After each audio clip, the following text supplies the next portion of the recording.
Santo adalah serial kejahatan thriller baru dalam 6 episode. Ini brutal sejak awal, jadi bersiaplah untuk itu.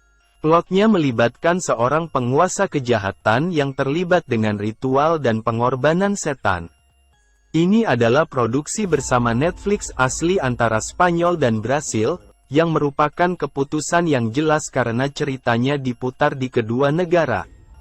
Judulnya, Santo, mengacu pada seorang pengedar narkoba, yang lebih merupakan penguasa kejahatan yang sebenarnya, yang sangat misterius sehingga tidak ada yang pernah melihat wajahnya.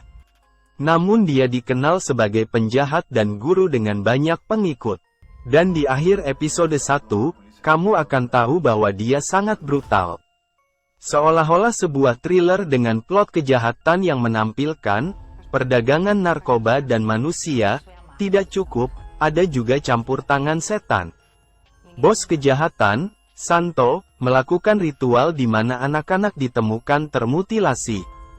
Di episode 1, kita belajar bahwa semua bagian tubuh anak itu ada, kecuali otak. Dan ya, episode 1 juga berakhir dengan twist, atau cliffhanger. Jadi kamu harus siap untuk melanjutkan.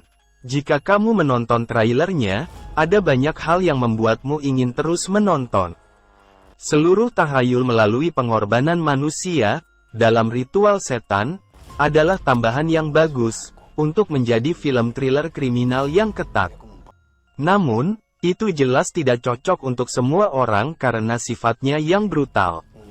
Sebagai produksi Spanyol-Brasil, ada banyak gambaran langsung, jadi bersiaplah untuk itu. Produksi Netflix ini pasti juga mendapatkan beberapa nama kuat untuk para pemerannya. Di salah satu peran utama, ada Raúl Arevalo sebagai petugas polisi Milan. Sejak awal, kamu akan tahu bahwa dia tidak sepenuhnya baik.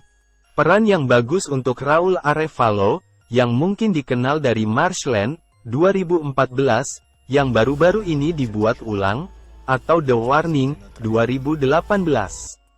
Raúl Arevalo memerankan karakter utama dari Spanyol, sedangkan Bruno Gagliasso memerankan karakter utama dari Brasil. Keduanya adalah petugas polisi yang mengejar Santo. Sutradara serial mini ini adalah Vicente Amorim dan Gonzalo Lopez Gallego. Miguel Milan diperankan Raúl Arevalo, seorang detektif polisi federal, sedang menyelidiki pembunuhan dan hilangnya anak-anak. Apa yang dia dan rekannya Susie Jackson, diperankan Greta Fernandez, temukan, bahwa ini hanyalah salah satu cara ritual, yang dilakukan oleh Raja Narkoba Brasil bernama Santo. Sementara di Salvador, Brasil, tubuh anak berusia 7 tahun yang terpotong-potong, ditemukan di lautan. Tengkoraknya telah dibuka paksa dan otaknya diangkat. Ernesto Cardona, diperankan Bruno Gagliasso. Polisi federal Brasil, memberi tahu bibi bocah itu tentang kondisi tubuhnya. Dia menjadi sukarelawan untuk menyamar di organisasi Santo, dan dia jatuh cinta pada bibi bocah itu. Tapi ketika dia kembali ke pacarnya, gadis itu kesal karena dia pergi tanpa jejak selama berbulan-bulan. Kembali di Madrid, Milan mengetahui bahwa informan penjaranya yang berpangkat tinggi, yang sebenarnya memiliki polisi dalam daftar gajinya, telah dibunuh, dan Susie bertanya-tanya, mengingat catatan ponsel yang dia temukan. Hubungan seperti apa yang dimiliki Milan dengan korban? Santo memiliki premis yang menarik, tetapi episode pertamanya sangat terputus-putus, sehingga sulit untuk membangun karakter dan alur cerita yang kohesif.